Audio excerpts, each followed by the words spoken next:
Bueno, pues continuamos la clase dentro de lo que era el esquema general del sistema de geomarketing. Comentaba que aquí en esta diapositiva número 2.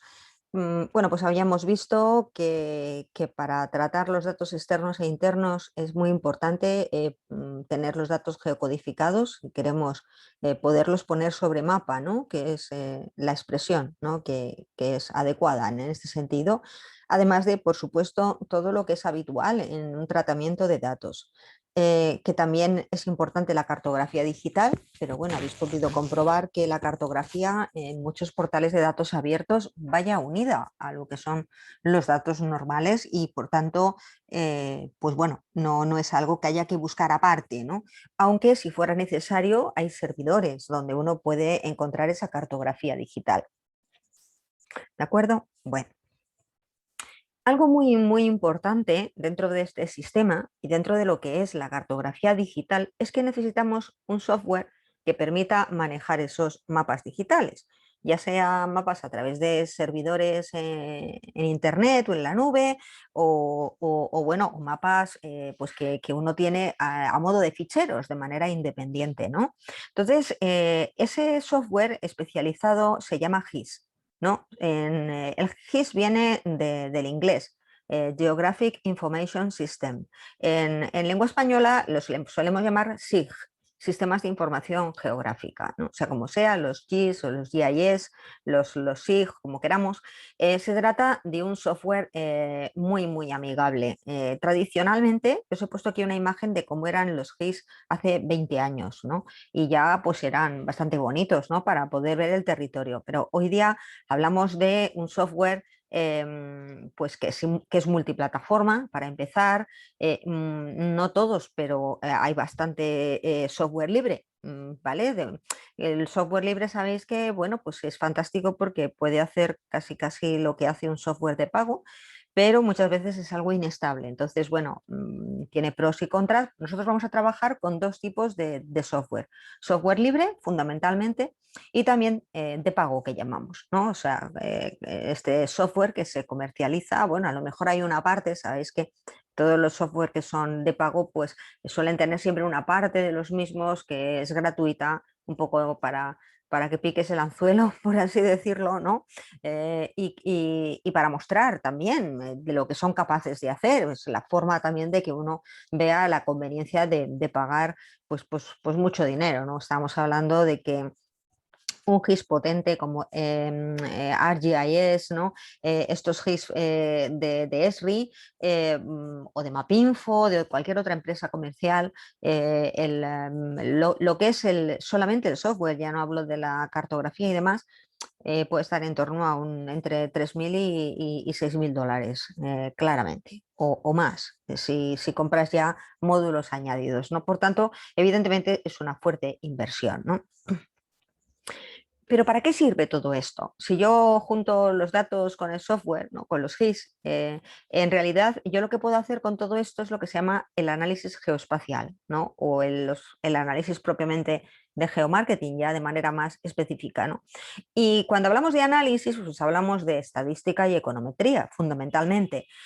Lo habitual, la puerta de entrada para todo esto es visualizar, o sea, es el primer paso y ya es mucho, ya es muchísimo, es poder ver sobre mapa las variables, o sea, se abre un nuevo mundo, de verlas en una tabla Excel a de repente verlas por colores de más a menor intensidad, ¿no?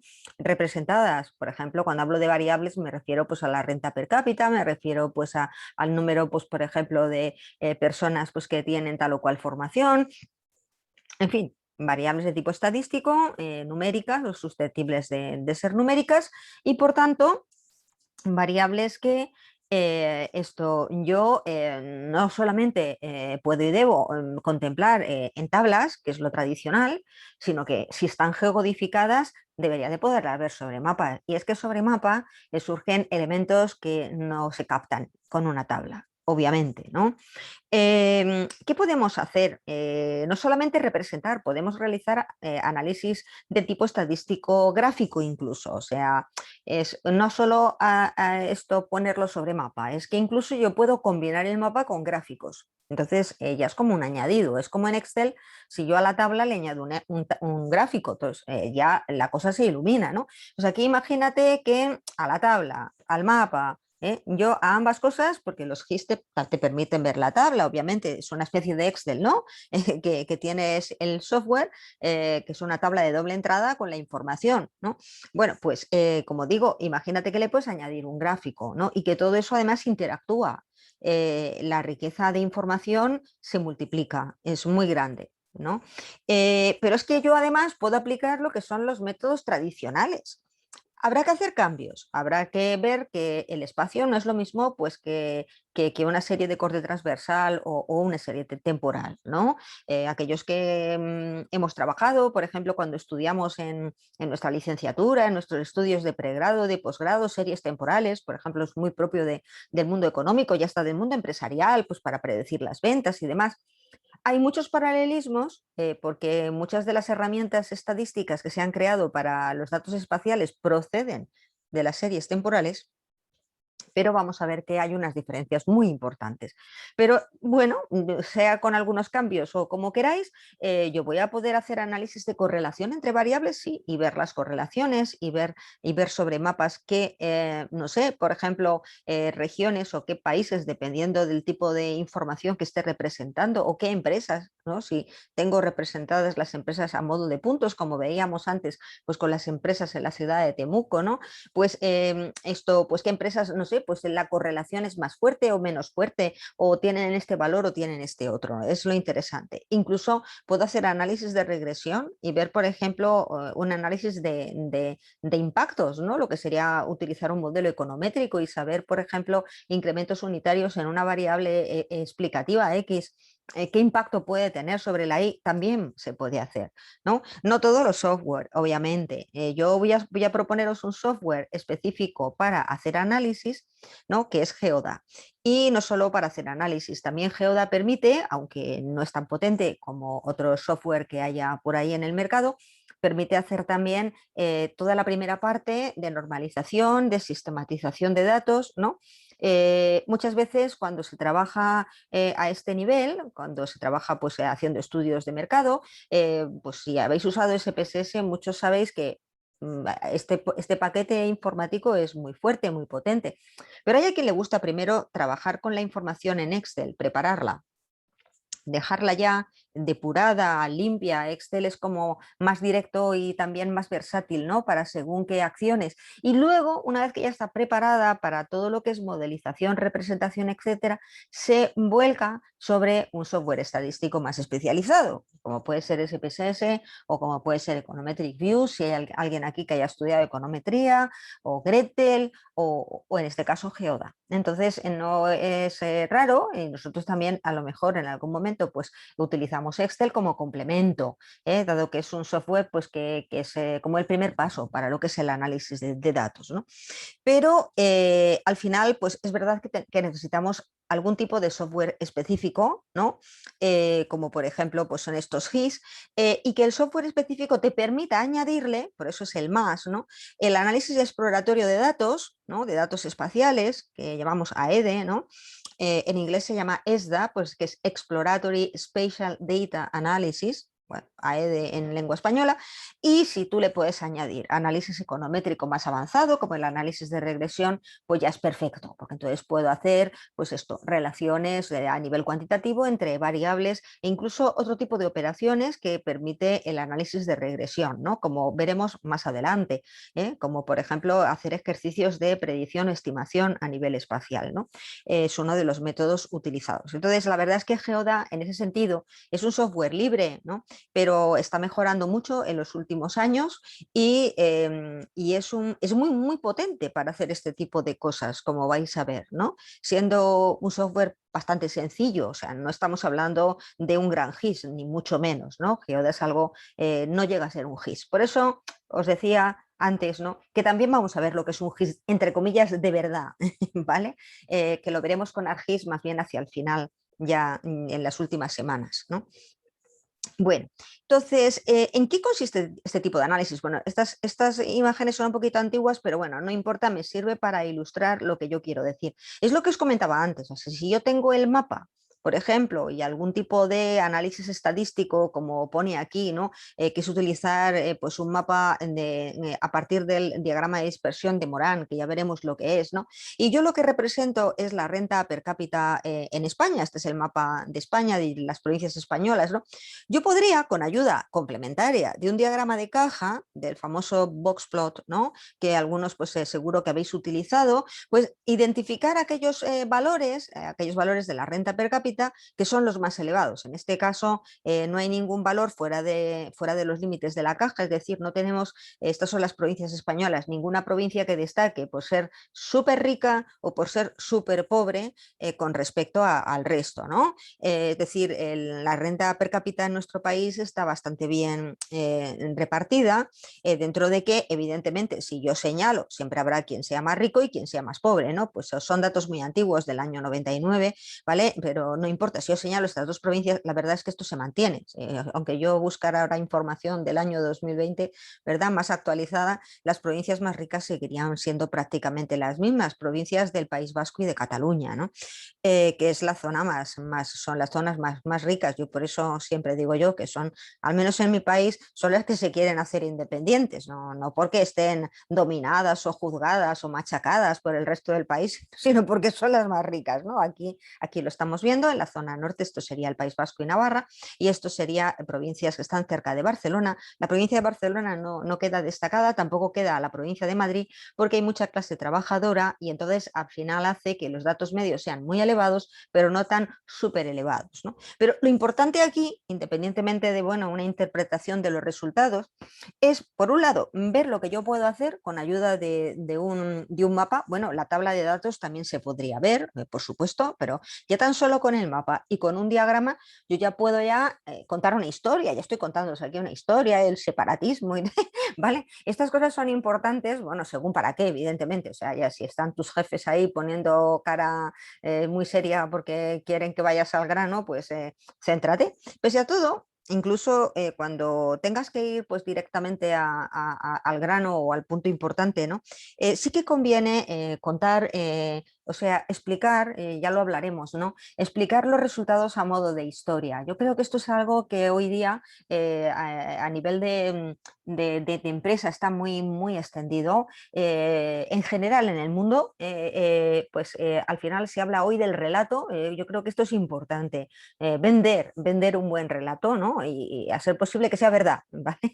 El relato, ¿cuántos relatos no son verdad? La gente los compra y pasa lo que pasa, pero como luego veremos, hay herramientas muy modernas que permiten, con ayuda de los mapas, crear estos relatos, ¿no? Estas historias, estas stories, que es así como realmente se llaman, ¿no? Es muy importante esto, sobre todo porque un analista, o sea, hay un gran peligro en la gente más joven, que yo lo veo porque ya no me considero tan joven, ¿no? La verdad, ya en la década de los 50 no puedo decir que sea joven, y es que es impresionante cómo hay tanto software y como desde el primer momento os lo enseñamos, porque cómo nos vamos a enseñar algo que es que se está usando en las empresas, es obvio, ¿no? La gente se queda en el clic, clic, clic, ¿vale? Como dice el profesor que ha creado Geoda precisamente, el point and click, ¿vale? Que es tan intuitivo, tan bonito, tan necesario, pero no es solo, no es suficiente. O sea, uno tiene que comprender esa información, tiene que analizarla. El análisis exploratorio va unido precisamente a esto. Yo con el highlight, ¿no? El destaque a través de la selección, ¿no? De los puntos, en este caso de las provincias con mayor renta, ¿no? Yo tengo que preguntarme por qué. Ande, ¿por qué no sale en Barcelona y Madrid? Ah, pues mira, la explicación que os he dado, ¿no? Pero eso son preguntas que surgen en mi cabeza y que son lógicas. Hay que hacerse preguntas. Hay que incluso hasta que desconfiar. ¿Desconfiar de los datos que te ha dado el INE? Pues sí, porque también ellos pueden tener errores y defectos. ¿Desconfiar de mí misma? Por supuesto. Yo me puedo haber súper, hiper, mega equivocado. O sea, si he tenido que tratar los datos previamente en Excel y tal, yo puedo haber metido a la pata, puedo haberme equivocado. Entonces, obviamente hay que desconfiar. Es muy importante esa actitud de desconfianza, siempre por sistema, para buscar la verdad. Y el análisis exploratorio, pues me ayuda. ¿Me ayuda a qué? Oye, si aquí hubiera una barbaridad, como decimos en España, una burrada, ¿vale? Lo vas a ver, ahí va. Si te saliera, por ejemplo, imagínate, en vez de estas provincias, que es lo que uno se espera, ¿no? Que están al norte del país y tal, cerquita de Francia, en fin, también pues esto más cerca de lo que es el resto de Europa, me saliera de repente una de estas provincias así iluminada en amarillo que está en la parte sur de España, diría, ¿esto qué es? ¿Vale? Mm, bueno, pues a mí me pasó una vez. Me pasó que me salí iluminada entre las primeras de España, pues una provincia que está por aquí, cerquita de Madrid. Madrid es como este triángulo que está aquí en medio, ¿no? Del país. Me salía una por aquí arriba que es Segovia. Yo decía, es que no puede ser Segovia, la más rica de España. Yo pensaba, pues les habrá tocado, como es una provincia rural que no vive mucha gente, llegué a pensar que les había tocado la lotería, porque es que además es que les había tocado, digo, no sé, como son poca gente. Bueno, me había montado ya un cacao mental, pero mirad, ¿sabéis lo que hice? Son datos del INE. Llamé al INE, llamé a la persona, que además es una profesora de nuestra universidad, que entonces llevaba las estadísticas de contabilidad regional de España. Y le dije, oye, mira, a mí me sale una cosa muy rara, estoy loca, haciéndome unas cábalas rarísimas, me sale que Segovia es la provincia más rica de España. Entonces, claro, se echó a reír y me dijo, pues lo que les pasaba. ¿No? De hecho, ahora ya no se da información a nivel de renta, o sea, perdón, de renta per cápita a nivel de provincia, al menos no en la contabilidad regional de España. Por esto que os voy a contar. Me dijo, mira, Coro, nos vemos obligados por las autoridades españolas a dar esta información sin tenerla toda al completo. O sea, al ser información de renta, pues sabéis cómo se generan estos datos. Estos datos pues incluyen las rentas que recibimos por sueldos y salarios, por las rentas, rentas de capital, rentas, por ejemplo, pues en bienes raíces, etcétera. Y luego se le detrae pues todos los impuestos que tienes que pagar. Además hay que añadirle pues las subvenciones que uno recibe por esto, por lo otro, por familia numerosa, por no sé qué, por no sé cuántos. En fin, y esto es la renta. Entonces, claro, les faltaba una partida muy importante, que no me preguntéis cuál es, ¿no? Y era tan importante que era capaz de desvirtuar los datos finales y de colocar una provincia que, hombre, que no es pobre, estamos viendo que está iluminada en un color rojito fuerte, ¿no? Pero, hombre, no es la primera de España, ni muchísimo menos, ¿no?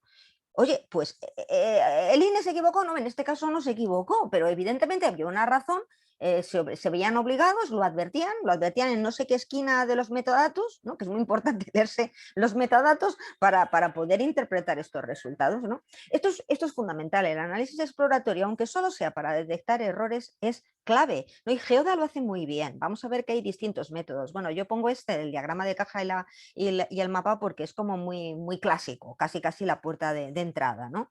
Ahora voy a mostrar un mapa con los que yo trabajaba hace 20, 25 años. Bueno, es alucinante, o sea, es el típico mapa de carreteras de Michelin, de la empresa francesa, ¿no?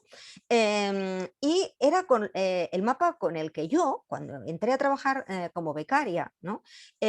Con el que yo identificaba las áreas comerciales. En este caso es muy curioso porque el área comercial de la ciudad de Gerona, de Girona, en catalán, no coincide con toda la provincia de Girona. Una cosa muy interesante porque hay otras ciudades que están igualmente equipadas a nivel comercial, del comercio minorista, y por tanto todo este área enorme con estos municipios, estos pueblos que hay acá, son las personas que de manera habitual se dirigen a la ciudad de Gerona para realizar sus compras del mes y tal, ¿no? Pues porque para ir a hipermercados, a grandes malls, ¿no? Y luego había otras localidades intermedias que llamábamos cabecera de subárea, en donde las compras eran más frecuentes, pero también más parciales, ¿no? Porque no tenían una variedad y una amplitud de oferta como la propia capital.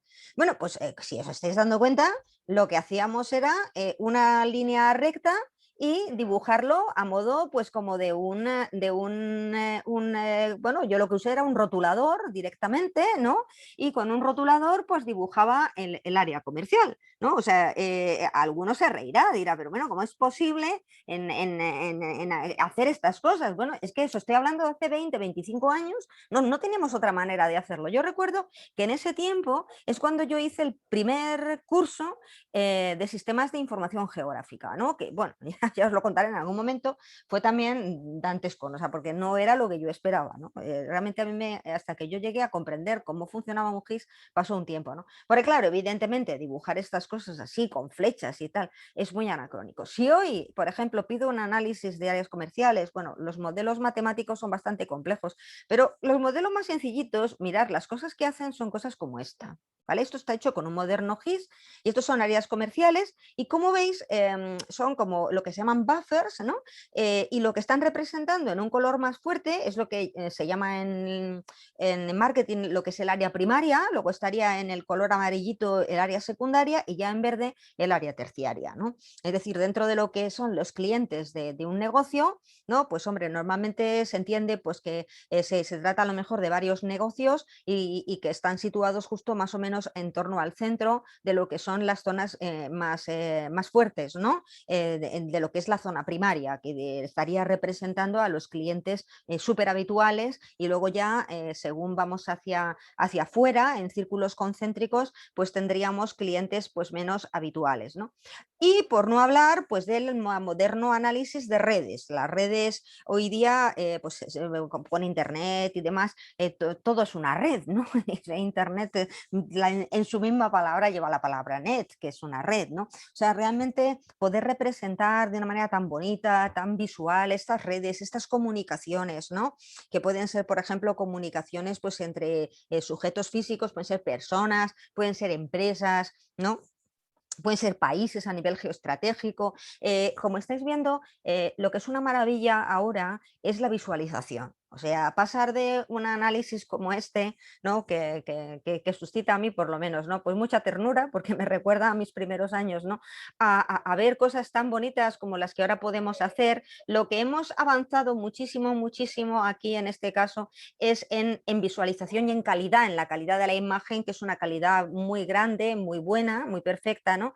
Y que, bueno, pues no teníamos antiguamente, ¿no? Esto que veis aquí, pues al final fue un escaneado, ¿vale? De una cosa bastante pedestre.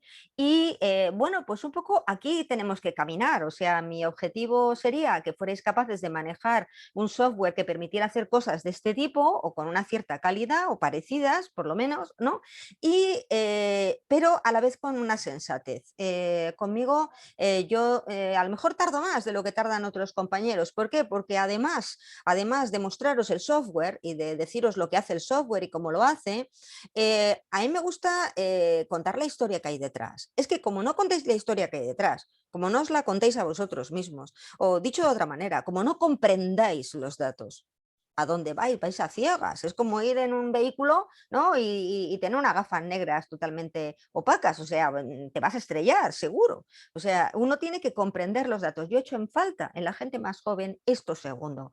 O sea, el manejo de estas cosas, pues bueno, como es muy bonito y como hoy día pues la gente más joven está más hecha a las tecnologías, pues bien, sois capaces, incluso hay quien lo programa y bueno, hace cosas maravillosas. Pero el tema es, bueno, ¿y esto para qué? ¿A dónde voy a parar?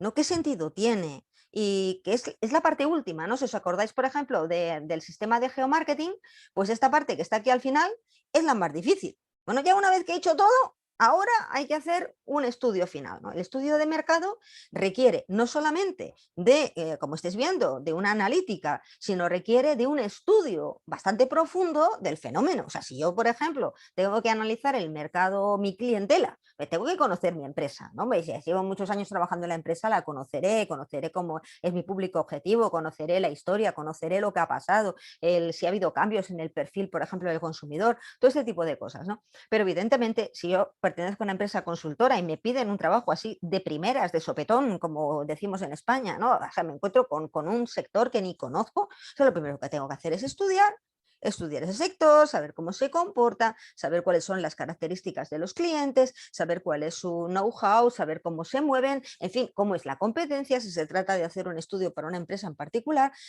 todo esto es fundamental. Porque si no, contar, a mí me sale un valor muy alto arriba y otro muy bajo abajo, pues esto es muy pobre, ¿no? Nosotros donde nos la jugamos es aquí, pero evidentemente para llegar a un buen estudio de mercado, a una buena historia, ¿no? Que sea atractiva, que venda y que sobre todo sea útil, ¿no? Que eso es lo más importante y sea veraz, sea sincera, tengo que haber hecho todo esto atrás. Y todo esto, al final, esto es como un iceberg, ¿eh? La puntita es el estudio de mercado, pero abajo tiene todo lo que tiene. Y un buen iceberg, una buena puntita, ¿vale? Si es bonito y demás, y sobre todo si no te vas a chocar contra él, ¿verdad? Pues tiene que tener debajo toda esa base. ¿Eh? Y si solo tengo la base, pero no sube para arriba el iceberg, pues fijaros qué horror, los barcos se estrellarían porque no verían la parte de arriba. O sea, es decir, yo creo que el ejemplo del iceberg es bueno, tenemos que ser relativamente capaces en el 1, 2, 3, 4, 5, pero nos la jugamos en el 6, evidentemente. ¿Por qué? Porque 1, 2, 3, 4, 5 lo puede hacer cualquier otra persona, o a lo mejor el 1 y el 2 lo puedes pedir a un informático, ¿vale? Y hasta el 3 y hasta el 4, ¿vale? El 5 ya puede estar en tus manos y sobre todo el 6. Entonces, al final, que te den toda la información, todos los cálculos, todos los resultados, ¿no? Ser capaz con todo ello de plasmarlo en un informe para la dirección o en un informe ejecutivo, eh, ahí nos la jugamos. Y eso realmente requiere de esfuerzo, de creatividad, de conocimiento y de un estudio previo también importante. Si no lo hago yo, me lo tienen que explicar, me tienen que explicar cómo lo han hecho y de dónde ha salido toda esta información, porque a lo mejor pudiera haber errores o no, o yo qué sé. ¿Comprendéis? Entonces, claro, estas cosas pues suelen rehuir un poco a la gente. "Jo, es que esto es una cosa tremenda, hay que saber de todo y tal". Bueno, pues es apasionante. A quien le guste este tipo de análisis o de estudios, ¿no? Lo que es el marketing, porque el geomarketing, como decía en otro momento, no es más que marketing, pues realmente va a disfrutar mucho. Espero que sea el caso de todos vosotros, pero va a disfrutar mucho con esta asignatura. ¿De acuerdo? Bueno, ahora os dejo con un ejercicio en Moodle, pues una serie de preguntas y cuando lo terminéis y cuando se cierre, pues iremos al caso de geomarketing y pondré pues un ejemplo. Y luego escucharemos también en el vídeo el ejemplo de una profesional de precisamente esta empresa, es Regiosistemas, dentro de la empresa que es muy grande, es una persona que se dedica a hacer estudios de mercado territoriales, ¿vale? Muy bien, pues ahora ya os dejo, como digo, con el ejercicio que está en Moodle.